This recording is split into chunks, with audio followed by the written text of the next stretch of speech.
नमस्कार, आदाब। मैं हूं त्रिदीप ब्राह्मण। वोट करेगा यूपी के खास एपिसोड कौन बनेगा मुख्यमंत्री में आपका स्वागत है। आज हम बात करेंगे यूपी के चुनावी महासमर में उतरे 150 से ज्यादा छोटे दलों की, जिनका भाग्य भी अन्य दलों के मानिंद ईवीएम मशीनों में कैद हो चुका है। दल भले ही ये छोटे हों, पर इस दफे के चुनाव में वे बड़ी महत्वाकांक्षाओं के उफान के साथ मैदान में उतरे थे। उत्तर प्रदेश में त्रिशंकु यानी हंग असेंबली के कयासों के बीच ये दल मजबूती से अपना दावा उछाल रहे हैं कि इस दफे सरकार बनाने में उनकी निर्णायक भूमिका रहने वाली है। आज के प्रोग्राम में हमारा साथ देने के लिए स्टूडियो में मौजूद है देश के जाने माने चुनाव विश्लेषक अरविंद मोहन और सीनियर जर्नलिस्ट एवं दैनिक भास्कर के न्यूज एडिटर हरि मोहन मिश्र। आप दोनों मेहमानों का प्रोग्राम में बहुत बहुत स्वागत है।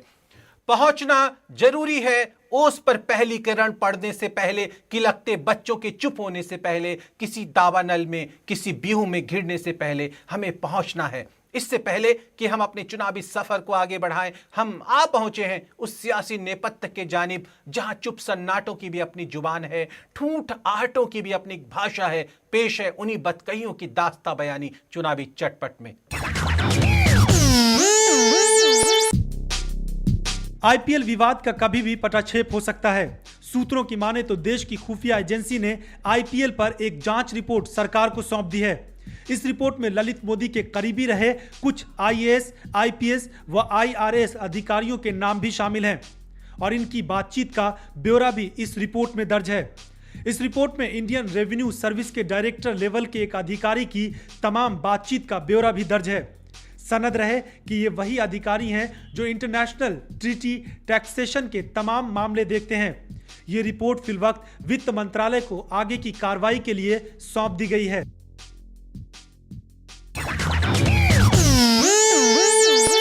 पीजा हर अपमान और कुछ चारा भी तो नहीं, कैसे तू रहनुमा बनेगा इन पागल भीड़ों का। माथे से हर शिकन पोंछ दे, आंखों से हर आंसू, पूरी बाजी दे का भी तू हारा भी तो नहीं है। आज यूपी की सियासत में 150 से भी ज्यादा छोटे दलों के वजूद को ललकारना कोई मामूली चुनौती नहीं। यह प्रदेश की सियासत में एक बड़ा उलटफेर करने का मादा रखते हैं। 2007 के पिछले विधानसभा चुनाव में 126 छोटे दलों ने अपनी किस्मत आजमाई थी। महाकवि बिहारी लाल के शब्दों में कहे तो देखन में छोटन लगे घाव करे गंभीर। इन छोटे दलों ने सपा, कांग्रेस समेत तमाम बड़े दलों की नींद उड़ा रखी है, क्योंकि ये दल बड़े मजे से इन मुख्य धारा की पार्टियों के वोट बैंक में सेंध लगा रहे हैं। अरविंद जी, पहला सवाल आपसे, कितना दिख रहा है मुकाबला? छोटे दल काफी सारे छोटे दल हैं और छोटे दलों की संख्या इसलिए ज़्यादा है कि बड़ी पार्टियां सारे समूहों की, समाज के सारे समूहों की आकांक्षाओं को समेट नहीं पा रही हैं, उनको रिप्रेजेंटेशन नहीं दे पा रही हैं, चाहे वो जाति का समूह हो। तो अरविंद जी, क्या यही कारण है कि पिछले कुछ वर्षों में इतनी छोटी पार्टियों का अभ्युदय हुआ? वही डिफरेंट सामाजिक समूहों, जातिगत समूहों, धार्मिक उनको रिप्रेजेंटेशन नहीं मिल या पाया, फिर इलाकाई मसले, इन सब को रिप्रेजेंटेशन बड़ी पार्टियों में नहीं मिल पा रहा है। ऐसा तो नहीं है कि जो मुद्दे हैं कभी राष्ट्र और राज्य स्तर के मुद्दे हुआ करते थे, वो संकीर्णता की परिधि में आ गए हैं, व्यक्ति अपने बहुत आसपास देखने लग गया है। नहीं, वो भी मसला है, लेकिन डेमोक्रेसी का ये गुण है कि हर किसी को रिप्रेजेंटेशन देने का ये सिस्टम के तौर पे नहीं, ये सिस्टम के तौर पे देने में सक्षम है। तो जब वो रिप्रेजेंटेशन मिलना बंद हो जा रहा है बड़ी पार्टियों में, बड़े नेताओं में, वहाँ एक परिवार का, एक आइडियोलॉजी का, एक मुद्दे का, एक छोटी बहस जैसे शुरू होती है वही सब छा जाती है, बड़े बड़े मुद्दे सब धरे रह जाते हैं। तो उन मुद्दे से जुड़े लोग, उन सोशल ग्रुप से जुड़े लोग, उन इलाकों से जुड़े लोग, वो फिर उनको लगता है कि इसी किस्म से दखल दें। कुछ बड़े ग्रुप हैं ऐसे, बड़े सारे मुद्दों को समेट के आने वाले, छोटी छोटी पार्टियां हैं। हरि मोहन जी, इस दफे के चुनावी नतीजे जो आने वाले हैं उसमें छोटे दलों की कितनी भूमिका रहने वाली है? बहुत बड़ी भूमिका हो सकती है। कुछ सरकार के गठन में क्या कोई भूमिका निभा सकते हैं ये? नहीं, ऐसा तो कुछ नहीं लगता है। ये तो क्षेत्रीय दल हैं हरि मोहन जी, जो मुख्य धारा की पार्टियां हैं, मसलन कांग्रेस, उनका भी अगर यही हाल है तो फिर हाँ नहीं, मुख्य धारा की और क्षेत्रीय दल, क्षेत्रीय पार्टियां हो, और वो चाहे किसी रंग की पार्टी हो, चाहे वो लाल हो, हरी हो, किसी भी रंग की पार्टी हो, सबका नेचर वही होता जा रहा है। कौम और जातीय समूहों को जब ऐसा लगता है कि उनको उनकी रहनुमाई नहीं मिल पा रही है, तब जन्म होता है छोटे दलों का और वो लेकर आते हैं अपना एक सोशल एजेंडा कि ये जो छोटे दल हैं किस राजनीतिक दल को सबसे ज्यादा नुकसान पहुंचा रहे हैं इस दफे की यूपी चुनाव में। अलग अलग इलाकों में अलग अलग असर है, लेकिन जिस एक दो पार्टी से सबको परेशानी है, जैसे पीस पार्टी, वो पिछड़े मुसलमानों और पिछड़े हिंदुओं को, गरीब हिंदुओं को लेके पार्टी, मुख्य रूप से फोकस उसी पे है और उसका असर पिछले लोकसभा चुनाव में दिखाई दिया था। पिछले कई उपचुनावों में उसका परफॉर्मेंस बहुत बढ़िया। अभी भी अगर पूरब देखें क्षेत्रीय हिसाब से तो पूरब में उसका असर काफ़ी बढ़िया है। तो जैसे ही मुस्लिम वोटों पे एक नया समूह आ रहा है और उसकी लोकप्रियता दिखाई देती है, तो जो लोग भी मुस्लिम वोट पाने वाले हैं उन सब में परेशानी होने लगी। और ठीक उल्टा ये हुआ है कि जिन लोगों को मुसलमान वोट बिखरने से लाभ होगा उनकी ओर संदेह की सुई जाने लगी। बार बार पीस पार्टी और महंत में रिश्ता लोग बताने लगे हैं। तो अरविंद जी, ऐसे तो कुर्मियों का अपना दल, मौर्य ने महान दल, तो इस तरह तमाम जातियों की रिप्रेजेंटेशन कहीं ना कहीं दिख रहे हैं। उनका सोशल कंपोजिशन जहां जहां जैसा है तो उन पार्टियों के लिए मुसीबतें खड़ी कर रहा होगा। आएगा ही, राजभरों की पार्टी अपनी बन गई है। फिर हम पाते हैं डीपी यादव ने अपनी पार्टी बनाई है तो उनसे मुलायम सिंह को उस इलाके में परेशानी है। कल्याण सिंह ने, अमर सिंह की पार्टी से अरविंद जी किसी को परेशानी नहीं हो रही है? मुझे लग रहा है कि अमर सिंह की पार्टी सचमुच बिना परेशानी वाली होकर रह गई। बाजारों में बिखर गई महंगाई की तस्वीरें, हमदर्दों के पग पड़ गई वायदों की जंजीरें, संसद की कुर्सी में धंस गई खेती और किसानी, राम जाने कब बरसेगा पानी। छोटे दल मंसूबे बड़े में हमारे दोनों विशेषज्ञों से यह बातचीत का सिलसिला जारी रहेगा। पर फिलहाल वक्त हो गया एक छोटे से ब्रेक का। आप कहीं जाइएगा नहीं, हम यूं गए और यूं आए।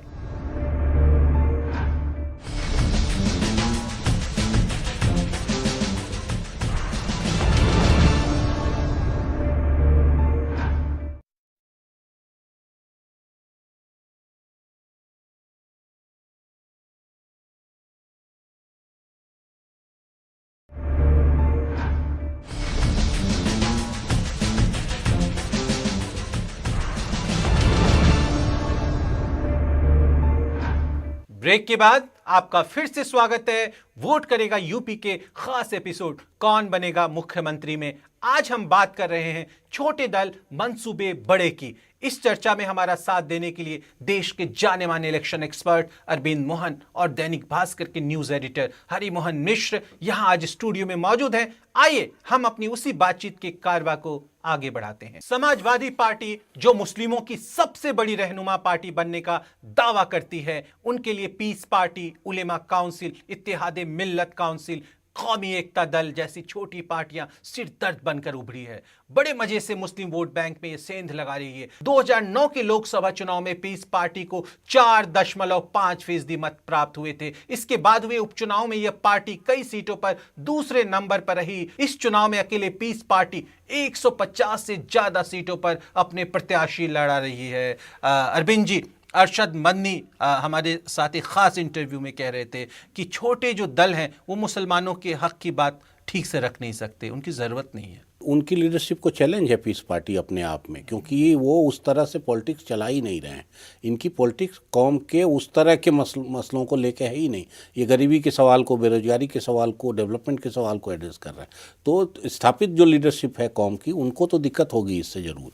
ये ज़रूर है कि पीस पार्टी खुद भी, मुझे लगता है कि इसी चुनाव में अभी जब तक नतीजे आए उसके पहले ही अपना रास्ता काफ़ी कुछ भटक गई। तो एक तो शायद ज़रूरत से ज़्यादा कैंडिडेट इन्होंने मैदान में उतार दिए पूरे प्रदेश में, जितनी शायद इनकी क्षमता नहीं थी उतनी।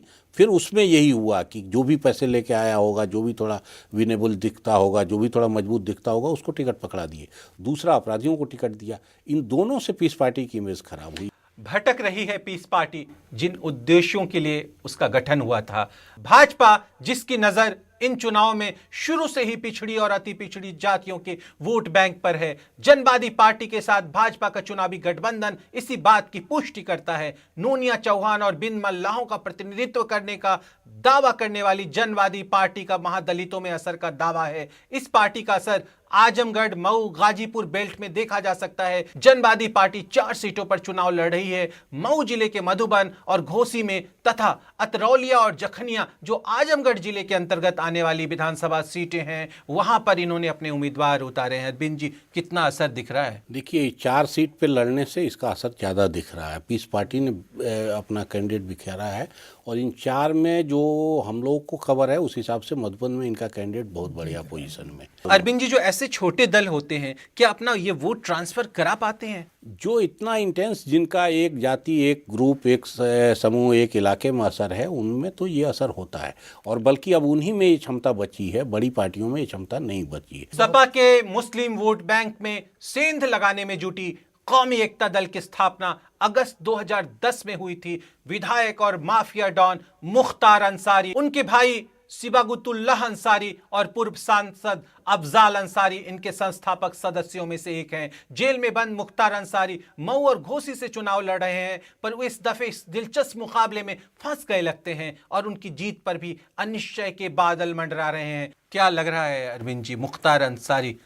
मुख्तार ने 14-15 जगह कैंडिडेट ठीक ठाक दिए हैं और मेरे हिसाब से 2-1 जगह ठीक पोजीशन में, खुद दोनों सीटों पे उनकी लड़ाई भी ठीक है, लेकिन मुश्किल में फंसे लग रहे हैं। जितनी आसानी से पहले जीत जाते थे वो इस बार मुश्किल लग रही है।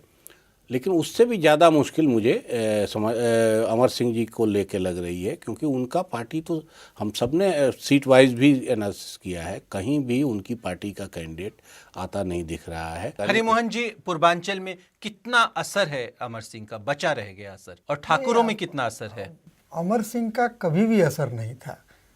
अमर सिंह राजनीतिक नेता उस तरह से हैं नहीं, वो आ गए थे और चूँकि सपा में प्रभावी हो गए तो इसलिए नेता बन गए थे। उसके बाद उनको ये हो गया, भ्रम हो गया कि वो नेता बन गए हैं। आइए अब बात करते हैं अपना दल। अपना दल के संस्थापक सोनेलाल पटेल ने कुर्मी जाति को प्रतिनिधित्व देने के लिए पार्टी का गठन किया था और 2007 के चुनाव में 0.49% मतों पर कब्जा करने में सफल भी रहे थे। पटेल की मृत्यु के बाद उनकी बेटी अनुप्रिया पटेल, जो लेडी श्रीराम कॉलेज में पढ़ी हैं, उन्होंने पार्टी की कमान संभाली है। अनुप्रिया पटेल स्वयं इस दफे वाराणसी के एक विधानसभा सीट से उम्मीदवार हैं, जहां उनकी जीत की बेहतर संभावनाएं नजर आ रही है। इसके अलावा भी कई सीटों पर अपना दल के उम्मीदवार मुख्य मुकाबले में आ गए लगते हैं। जन क्रांति पार्टी हिंदुत्व के मुद्दे पर और लोध जाति को प्रतिनिधित्व देने के लिए 5 जनवरी 2010 को गठित हुई थी। इसका गठन जन क्रांति पार्टी के संस्थापक कल्याण सिंह के 77वें जन्म दिवस पर किया गया था। इस बार कल्याण सिंह के पुत्र और पुत्रवधू दोनों चुनावी मैदान में हैं। बिंद मल्ला जाति की अगुवाई करने वाली प्रगतिशील मानव समाज पार्टी सुर्खियों में तब आई जब जेल में बंद माफिया डॉन ब्रजेश सिंह इसके टिकट पर सैयद राजा से चुनावी मैदान में उतरे। छोटी पार्टियों के साथ ये तय है कि बहुत दिन तक सरवाइव करना, जो अभी इस पॉलिटिक्स का हाल हो गया है, उसमें संभालना मुश्किल है इनके लिए। पैसा चाहिए, वोट चाहिए, संगठन की ताकत चाहिए। एक 20-22% वोट विजिबिलिटी ही बोलते हैं उसको, उसके पहले पार्टी दिखेगी ही नहीं। आप देखिए, लोध वोटों के लिए लड़ाई ऐसी हो गई कि उमा भारती को इंपोर्ट करना पड़ा वहाँ से। फिर अचानक आपको और लोध नेता दिखाई देने लगेंगे। फिर आपको जैसे कुर्मी वोट के लिए ही अब अनुप्रिया भले एक सीट निकाल लें, लेकिन जो अपना दल की तेजी पहले थी, बेनी बाबू का नाम जैसे ऊपर आया है, जैसे गंगवार का नाम ऊपर आया बीजेपी में, उसके बाद कुर्मी वोटों का पोलराइजेशन एकदम अलग तरह से होगा। छोटे दल मंसूबे बड़े में हम अपने दोनों विशेषज्ञ मेहमानों से बातचीत जारी रखेंगे। फिलहाल वक्त हो गया छोटे से ब्रेक का। आप कहीं जाइएगा नहीं, हम यूं गए और यूं आए।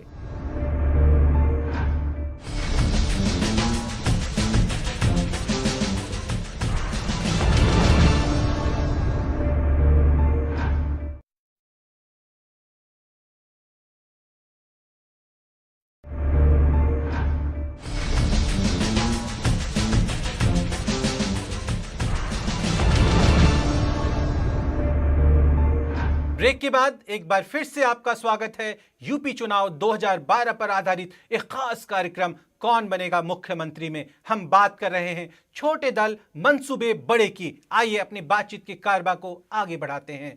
बुंदेलखंड मुक्ति मोर्चा का गठन फिल्म स्टार राजा बुंदेला ने अलग बुंदेलखंड राज की मांग के आलोक में किया था। 2004 में राजा बुंदेला ने कांग्रेस की टिकट पर लोकसभा का चुनाव भी लड़ा था। फिलहाल बुंदेलखंड क्षेत्र में सक्रिय राजा बुंदेला की प्रतिष्ठा दांव पर है। दिल्ली में बाटला हाउस एनकाउंटर, जिसमें आजमगढ़ के कुछ लड़के मारे गए थे और आजमगढ़ पर आतंकवाद की प्रयोगशाला होने का ठप्पा लगा था, उससे आहत होकर उलेमा काउंसिल का जन्म हुआ था और 2009 के लोकसभा चुनाव में उलेमा काउंसिल के प्रत्याशी को 70,000 मत मिले थे। बाटला कांड का मुद्दा उठाने के बाद आजमगढ़ में मुस्लिम वोटों के रुझान पर सभी की निगाहें हैं और उलेमा काउंसिल की परीक्षा भी होनी है। उलेमा काउंसिल के मैदान में उतरने से कांग्रेस और सपा को सबसे ज्यादा नुकसान उठाना पड़ सकता है। दारुल उलूम नदवा के मौलाना सलमान नदवी, जो all India Muslim personal law board के मेंबर भी हैं, उन्होंने 13 छोटी पार्टियों का एक फ्रंट, इत्तेहाद फ्रंट बनाया है। इत्तेहाद फ्रंट ने भी अधिकांश सीटों पर अपने प्रत्याशी उतारे हैं, पर इस फ्रंट के गिने चुने लोग ही मुकाबले में दिखते हैं। ओम प्रकाश राजभर की भारतीय समाज पार्टी राजभरों का प्रतिनिधित्व करने का दावा कर रही है। ओम प्रकाश की पत्नी तारामती बलिया जिले की रसड़ा सीट पर जीत के लिए कड़ी मशक्कत कर रही है। अरविंद जी, राजा बुंदेला की पार्टी का कोई खास असर दिखता नहीं। देखिए, हम जैसे ही बात करते हैं ना, एक रीजन की बात आ गई, एक कम्युनिटी की बात आ गई, तो यही मुद्दे हैं जो बड़ी पार्टियां छोड़ रही हैं और उसमें फिर दूसरे लोग खड़े हो रहे हैं। राजा बुंदेला की पार्टी ने एक फ्रंट बनाया है पीस पार्टी के साथ मिलकर पूरे प्रदेश के लिए, वो सब कुछ है। इसके बाद भी कोई बहुत ज़्यादा असर उनका वहाँ दिखाई नहीं दे रहा है। खुद भी चुनाव लड़ रहे हैं और सबसे ज़्यादा मज़ेदार बात है कि हम बुंदेलखंड क्या रोना रोते रहते हैं, लेकिन जो वहाँ की 1 नंबर सीट है झांसी, वहाँ सबसे ज़्यादा करोड़पति कैंडिडेट। तो ये भी बुंदेलखंड की एक सच्चाई है। पिछले लोकसभा चुनाव में उलेमा काउंसिल के उम्मीदवार को आजमगढ़ में 70,000 वोटों का मिलना क्या दर्शाता है? सिर्फ लोगों की नाराजगी मुस्लिमों की, या उससे आगे बढ़कर कुछ और? नहीं, वो नाराजगी झलकाता है, लेकिन बड़ी पार्टियां जो हैं, कुछ जैसे कांग्रेस ने ये दोनों मुद्दे हथियाने की कोशिश की। बुंदेलखंड का मुद्दा पहले राजा बुंदेला वगैरह सक्रिय थे तो तब तक वो नहीं चर्चा में था। कांग्रेस ने उसे हथिया लिया और जब कांग्रेस ने हथिया लिया तो फिर बाकी पार्टियां भी उस पर एक्टिव हो गई, सक्रिय हो गई। इसलिए राजा बुंदेला, वहाँ कोई पूछ नहीं बची है राजा बुंदेला की। दूसरा, ये जो उलेमा काउंसिल है, बटला हाउस पर सारी राजनीति अब सपा और कांग्रेस के बीच होने लगी, तो इसलिए उलेमा काउंसिल का अब कोई खास असर नहीं दिखाई पड़ रहा है इस बार। ओम प्रकाश राजभर की पत्नी का रसड़ा से बलिया के चुनाव में उतरना कितना प्रभाव डाल रही है? रसड़ा में राजभरों की संख्या बहुत ज़्यादा है उस विधानसभा क्षेत्र में, और राजभर बलिया में, खासकर उस जिले में, वो बहुत पहले से एक्टिव है। वो इनका संगठन जो है वो सीपीआई के ज़माने से वहाँ काम कर रहा है, तो वो ये नया फेनोमेना है और ये अच्छा मुकाबला, टक्कर उनकी अच्छी है। भारतीय समाज पार्टी वो भी कई जगह मुकाबले में दिख रही है अरविंद जी। निश्चित रूप से इन सब पार्टियों का यही है, जहां कैंडिडेट ठीक चुने गए, जहां मुद्दा ठीक से उठाया गया, वहां मुकाबले में है। लेकिन मुश्किल ये होती है कि जल्दी बड़ी पार्टियां इन मुद्दों को हड़प लेंगी। बुंदेलखंड का मसला जैसे, अच्छा, बुंदेलखंड के लोगों को भी लगेगा कि कांग्रेस उठाएगी इस सवाल को तो सुलझा देगी। महाराष्ट्र में सक्रिय शरद पवार की राष्ट्रवादी कांग्रेस पार्टी भी उत्तर प्रदेश में अपनी पहचान के लिए चुनावी मैदान में है। पूर्व मुख्यमंत्री वीर बहादुर सिंह के बेटे और प्रदेश के पूर्व मंत्री फतेह बहादुर सिंह पनियारा सीट पर एनसीपी के प्रत्याशी हैं। महान दल के अध्यक्ष केशव देव मौर्य, जो मौर्य जाति को नेतृत्व प्रदान करने का दावा करते हैं, उनके भी कुछ प्रत्याशी चुनावी मैदान में डटे हैं, पर फिलहाल इन्हें वोट कटवा पार्टी माना जा रहा है। पर कम से कम 2 सीटों पर महान दल के उम्मीदवार मुकाबले में दिखते हैं। कांग्रेस ने उत्तर प्रदेश में राष्ट्रीय लोकदल के साथ गठबंधन किया है, जो प्रदेश में जाटों का नेतृत्व करती है। रालोद के महासचिव और सांसद जयंत चौधरी, जो लोकसभा के सदस्य हैं और चौधरी अजीत सिंह के बेटे हैं, मथुरा की मांड से किस्मत आजमा रहे हैं। कयास लगाए जा रहे हैं कि कांग्रेस की यदि प्रदेश में सरकार बनती है तो जयंत उप मुख्यमंत्री पद के दावेदार होंगे। मौलाना तौकीर रजा खां की इत्तेहादे मिल्लत काउंसिल, देवेंद्र गौर की गोंडवाना गणतंत्र पार्टी, राष्ट्रीय परिवर्तन मोर्चा, भारत भारतीय युवा कल्याण पार्टी, भारतीय जन सेवा पार्टी, नेशनल लोकतांत्रिक पार्टी जैसे न जाने कितने छोटे दल हैं जो यूपी में इस दफे वोटों के लिए धमाचौकड़ी मचा रहे हैं। अरविंद जी, राष्ट्रीय लोक दल अजीत सिंह की रालोद बड़ी उत्साहित दिख रही है सत्ता में हिस्सेदारी को लेकर। देखिए, वो अजीत सिंह जी को इस पे नाराजगी होगी कि हम लोग छोटे पार्टियों में उनकी क्योंकि उनकी पार्टी एक इलाके को और एक बड़े मजबूत जाति के उनके आधार को रिप्रेजेंट करती है, इसीलिए उसकी गिनती फट से ऊपर होने लगती है। और इस बार चुनाव में उसका नतीजा मेरे हिसाब से काफ़ी बढ़िया आ रहा है, क्योंकि जिस इलाके में वो हैं वहाँ कांग्रेस से उनका मेल हुआ है और वो सोशल बेस में किसी किस्म का टकराव नहीं दिख रहा। तो छोटे दलों के बड़े मंसूबों की तलाश हम आज यहीं पूरी करते हैं और ले चलते हैं आपको हास्य व्यंग की दुनिया में। हमारे उस्ताद कवि डॉक्टर सुनील जोगी आपके लिए लेकर आए हैं कुछ खास जरा हटके में। कि गूंगा बहरा संविधान है, शासन हुआ लचीला है। गूंगा बहरा संविधान है, शासन हुआ लचीला है। खास आदमी का रुतबा है, आम आदमी ढीला है। सब कुर्सी की लीला है भाई, सब कुर्सी की लीला है। सब कुर्सी की लीला है भाई, सब कुर्सी की लीला है। सबसे बड़ी समस्या बन गई रोटी कपड़ा और मकान। महंगाई की आग में जल के झुलस रहे सबके अरमान। असली बाजारों में मिलते हैं देखो नकली सामान। रिश्वत और दलाली खाकर मेरा भारत बना मान। रिश्वत और दलाली खाकर मेरा भारत बना मान। बनिए के मुख पर लाली है, ग्राहक का मुंह पीला है। सब कुर्सी की लीला है भाई, सब कुर्सी की लीला है। सब कुर्सी की लीला है भाई, सब कुर्सी की लीला है। चौराहे पर खड़ी हुई है कल आने वाली पीढ़ी। होठों पर सिगरेट है लेकिन मन में सुलग रही बीड़ी। फैशन के मतवाले पहने हैं पोशाकें भड़कीली। लूट मार को समझ रहे हैं स्वर्ग पहुँचने की सीढ़ी। लूट मार को समझ रहे हैं स्वर्ग पहुँचने की सीढ़ी। धन दौलत वाले इंसान का तेवर बड़ा नशीला है। सब कुर्सी की लीला है भाई, सब कुर्सी की लीला है। सब कुर्सी की लीला है भाई, सब कुर्सी की लीला है। उंगलियों से कभी हल्का सा छुए भी तो झील का ठहरा हुआ जल कांप जाता है। एक कंकड़ फेंक कर देखो, कांप उठती है सभी गहराइयां। हर लहर के साथ बादल कांप जाता है। आज का सफर बस इतना ही। अपने दोनों खुसूसी मेहमानों अरविंद मोहन और हरि मोहन का हम तहे दिल से शुक्रिया अदा करते हैं। हर दिन की तरह आज के प्रोग्राम का समापन भी हम कभी नीलकमल की एक कविता यीशु की मुद्रा से करेंगे। फिर होती है मुलाकात इसी प्रोग्राम में, इसी चैनल पर। तब तक के लिए त्रिदीप रामायण और एनटीआई मीडिया की पूरी टीम को दे इजाजत। नमस्कार, खुदा हाफिज। प्रभु उसे क्षमा कभी न करना कि वह जानता है जो कुछ भी वो कर रहा है इन दिनों। वह कंदराओं और सुरंगों में खोज रहा है दुश्मनों को। दुश्मन पैदा करना फिर उनसे लड़ना उसकी फितरत में है। वो दुश्मन के खिलाफ भी गढ़ता है दुश्मन, फिर उसकी खाल में उतरता है। उसके माथे पर सिलवटें हैं प्रभु। वो किसी विचलित ऋषि की विभ्रांत मुद्रा में तमतमाया खड़ा है। प्रभु उसे क्षमा नहीं किया जाना चाहिए कि वो जनतंत्र की कुर्सी पर सबसे बड़ा तानाशाह है। उसे हर सूरत में चाहिए मेमने का गोश्त। प्रभु मुझे क्षमा करना, मैं नींद में डूबे लोगों को सावधान करता हूं। मैं नहीं जानता कि क्या कर रहा हूं।